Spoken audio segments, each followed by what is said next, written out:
Ravi Shankar, who's the Chief Marketing Officer of Denodo. Now, he's got over 25 years of experience of marketing leadership from enterprise software leaders such as Oracle and Informatica. Now, he's going to be talking about proven lessons in modernizing data architectures, big data fabric, data virtualization, unlock big data value. What a title. Ladies and gentlemen, let's warmly welcome to the stage Ravi Shankar.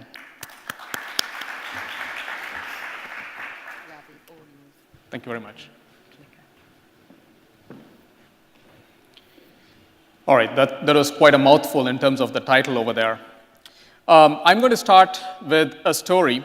The story is not to entertain you, but to keep myself awake. I traveled all the way from California yesterday, and it's a little after 1 o'clock in the middle of the night over there. Human evolution. This is not the story. The story is about, we know how humans evolved, but the data also goes through an evolution similar to that. And I'm going to explain each step of the way. So back in the 80s, we started with the database age. Then we evolved in the 90s to the data warehousing side. And then in the 2000s came the cloud and the social data. And then right now, we are in the age of the big data, and we are evolving to modern data. So let's talk about back in the 1980s. Looking at the age of the people here, not many of you were actually being born in the 1980s. But for those of you who have been in the industry like me, that was the evolution of database, right? Companies like Oracle that I worked for, Sybase, innovated database, a place to hold the data in a structured environment that can be queried and quickly accessed. So we're going to give a couple of names to the people shown here. This is Mr. Happy. Mr. Happy is happy because we have a structured storage of database and the applications that run on database, like the ERP systems or the CRM systems and so on. So that was the evolution where the company started with a single instance of having a database or an ERP system. But slowly, as companies started using the technologies, they started replicating the information across multiple different databases. They had a database for managing like the finance information. They had a database for managing all the human resources information. So, and all the applications that run on top of that. This is Mr. Sad. Mr. Sad is obviously not happy here because the data is inherently duplicated across all these different systems. There is no way to bring the data back together into a central place for them to access the information. So then comes the 90s, where somebody clicked and said, you know what, I'm going to put this data warehousing because I want to harness the data across all these multiple databases, bring it into a single system so that I can see all the information there that will become my single source of the truth, and I can do analysis based on that. I can learn intelligence based on that.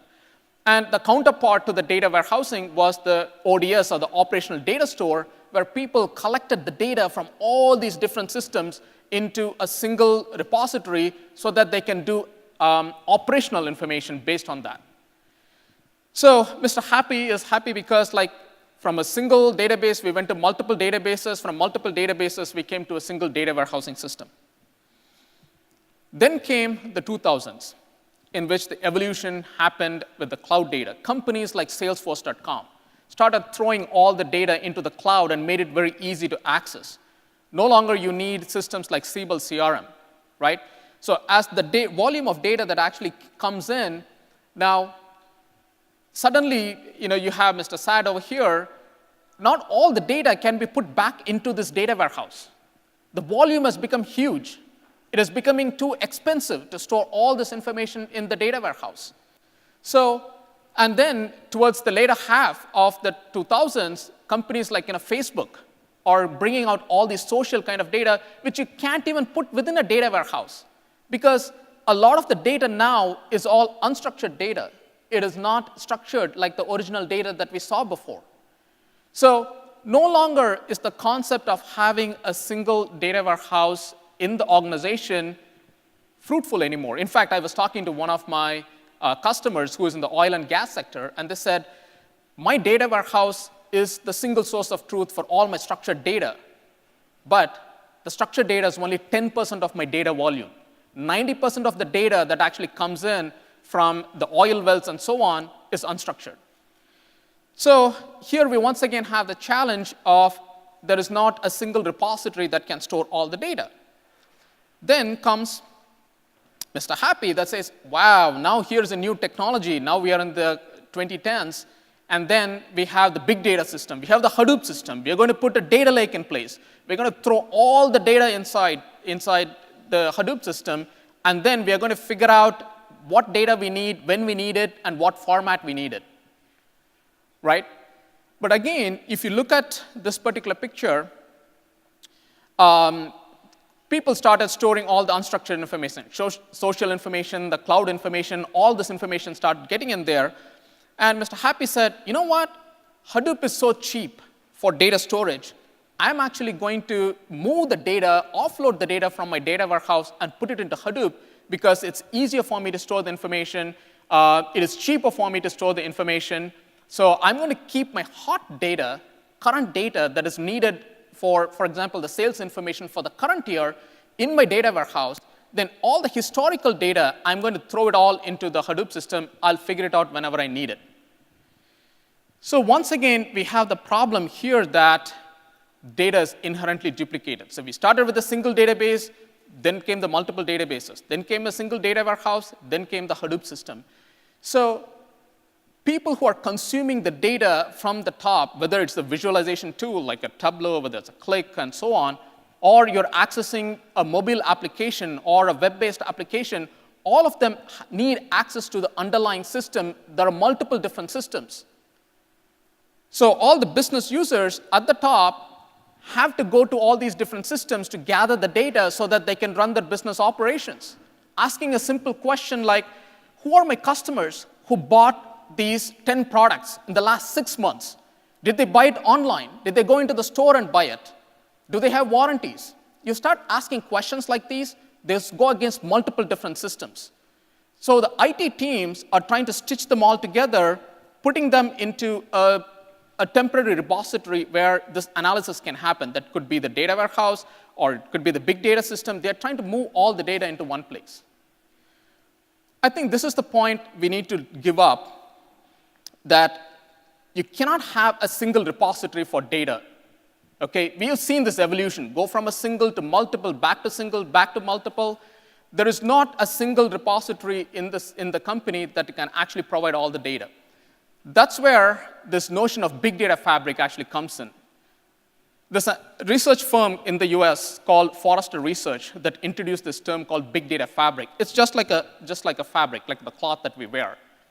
The big data fabric brings together the data from all the different systems and exposes the data to the consumers. So it is kind of an abstraction layer which becomes as the single virtual repository. It doesn't physically store the data. It doesn't allow you to, in fact, it provides access to all the disparate data sources, and it does so without actually storing the information. It is virtual. And it delivers the data in real time back to the consumers. And such a system abstracts the underlying sources from the consumers so that you're more productive. So one of the technology that actually enables this big data fabric is called data virtualization. Can I see how many people have heard of this term data virtualization before? Okay, all right, that's more than what I thought. So data virtualization, many people confuse this with data visualization. It's not data visualization. Data visualization is like the reporting tools like Tableau, Click, and so on. Data virtualization is similar to your systems virtualization like VMware that lets you run any operating system irrespective of the underlying hardware. So similarly here, you can access all your data without having to worry about where the data is coming from any type of sources, any type of formats. It doesn't matter. You ask the data virtualization system, I want to give me the information about all the customers who bought these 6 different products in the last 6 months and who have warranties and who bought it online. Data virtualization gets that information by going to 5 different systems underneath. You don't need to worry about that particular part. So it does so by 3 simple operations. It connects to the underlying systems, gathers all the data, combines it, and provides it in real time. It does not store the information. It's a pass-through system. You ask the question, gives you the answer in real time. So as your underlying systems, whether it's an ERP system, CRM system, that gathers the data on an ongoing basis, you go to a store, you buy a particular good, that system gets reflected in your point of sale system, immediately gets reflected in your visualization tool. There's no other technology that actually can provide that kind of an agility, because in all other cases, if you're moving the data to a central store repository and trying to deliver it, there's always the latency. Data is never delivered real time. Only with the data virtualization, data is delivered real time. So we have customers and these are the numbers that we have actually learned from our customers who have used data virtualization. They are 3 times more productive. The business users are 3 times more productive because they don't have to worry about where to go get the data. They come to the data virtualization layer and ask for the data, and the data is delivered to them. There is no more need for massive amounts of developers who are writing ETL scripts, extract, transform, load scripts, mapping, and so on, and all the debugging that they need to do in order to move the data to a central store. It's all delivered during real time. There's nothing stored in between. So there's a massive reduction in the amount of development resources that a technology like data virtualization can enable for you. And finally, it is 30% more faster than actually doing the ETL scripting. So in fact, there is a quote from Gartner that mentions that through 2020, 35% of the enterprises will implement some form of data virtualization for data integration. So let's take a look at an example here. Autodesk is a pioneer in the computer-aided design software. They have been around for 30 plus years. And if you're a manufacturing company or if you're a builder, you would use their technology to build for example, the phone that you have. It would be designed using the Autodesk software. And then it will be sent into the manufacturing plant for production. You're trying to build a building like this. You would use the Autodesk to actually build the architecture for this system, and then you will give it to the builder to build it. So that's the software they do. They have been selling this software on a perpetual basis. That means it's like buying a car versus leasing a car. Now, the software models in the US are changing very fast from what they call as a capital expense, where you buy a car, to an operational expense, where you lease a car. So companies like Salesforce.com, if you're paying on a monthly basis. You're not buying for the software for a long time. So they wanted to transition to this business model, and it's huge. They have millions of customers. For that, they need to bring in new systems that can handle this kind of a revenue model, but they still need to keep the old systems in place because the finance team still does a lot of the reporting because they're a public company based on the old systems. So they needed a new BI 2.0 architecture. How did they do it? So this is their existing infrastructure. So they have a legacy BI system, which is based on Oracle data warehouse, and they have ETL systems, Informatica for ETL, for moving the data in. And the only data that comes into this is the structured data. And then you have the consumers on the right side that are like Tableau and Click, that are actually the finance team is running reports to pull information out of the system. So they wanted to transition from traditional data warehouse to a Spark-based in-memory architecture, running all the analytics based off of that. And they wanted to bring in unstructured data, geospatial data, social data, and so on. So how are they going to manage? How are the business users going to consume the information from the Spark as well as from the old system? That's where they brought in the data virtualization in between. The data virtualization provides a level of abstraction. The business users don't need to know where the data is coming from. They just come to the Denodo and they ask for the data. Give me this particular data. Denodo figures out where to go grab the data, either from the old system or from the new Spark system. And over a period of time, the old one will go away. They'll completely switch over from the legacy to a very modern architecture, and the Denodo data virtualization would have enabled them to be able to make this transition. In fact, let's actually take a look at one of the videos where the platform architect talks about the challenges, how they implemented the solution, and what kind of benefits they saw, and how they are taking this into the future.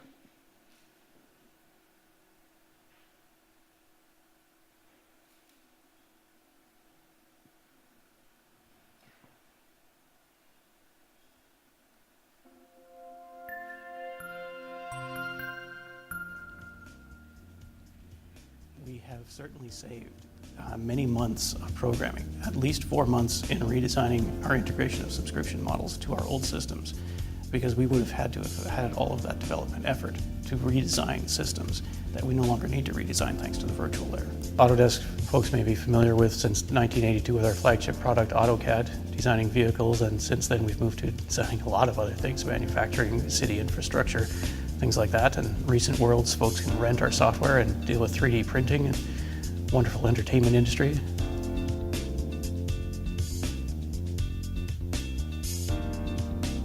So Autodesk recently announced a transition from perpetual licensing to a purely subscription model. As I mentioned, the rentals as well. This has been a major shift in the way we do our business. Our legacy technology, obviously since dawn of 1982, had been constructed around a very large perpetual license environment. And so that means that all of our systems were very largely programmed to support that. Now that we no longer have that model, most of those systems are out of date and not really able to support the new systems without us redesigning everything. The greatest need to transition was to be able to adopt new systems, new models cleanly, and be able to integrate them with the old that are still around and still being transitioned.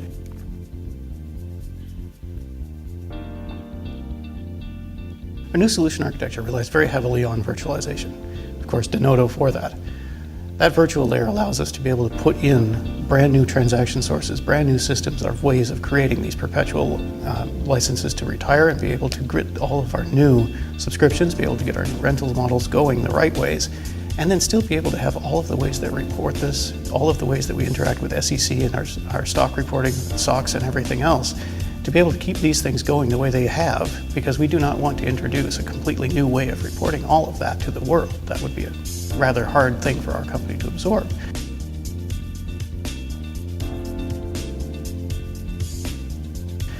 Being able to get those systems talking to everything, the virtualization layer has allowed us to bring everything together without having to restructure those systems. We can introduce a new way of purchasing all of our rentals. We can introduce a new way of purchasing all the new subscription models, while we still have the old systems that have been around, keeping track of our perpetual systems and all of the money associated with those that's still going on.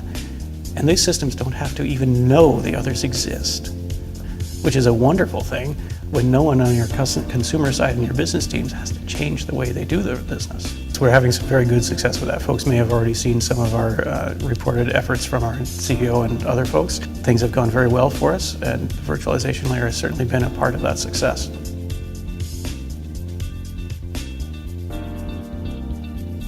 So Denodo has been a wonderful help to us. Our reasons for picking Denodo were very largely based around its interface, that it was very easy to ramp up developers, very minimal training required, no serious expertise. The fact that also Denodo's pre-programmed engine allows us to create web services or any other kind of interaction without specifically needing a web developer or other kinds of developers. One person can do the job of 4 or 5. Finally, Denodo's interaction itself, the drivers being very generic, JDBC, ODBC, web services, message queues, anything we want, means that we can talk to 99% of the systems out there in wonderful generic ways that everybody knows how to program already.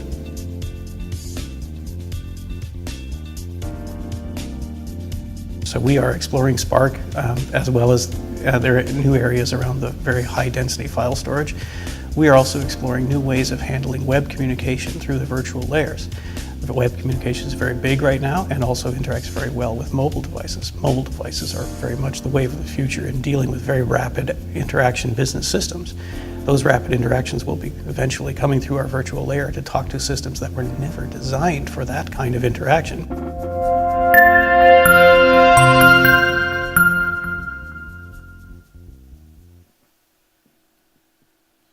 So if it works for Autodesk, it'll work for you. So we have a booth over here. We are run out of time, but we will definitely take questions. I will be in the booth right after this presentation, and looking forward to seeing you at the booth. Thank you very much. Thank you very much. So much indeed.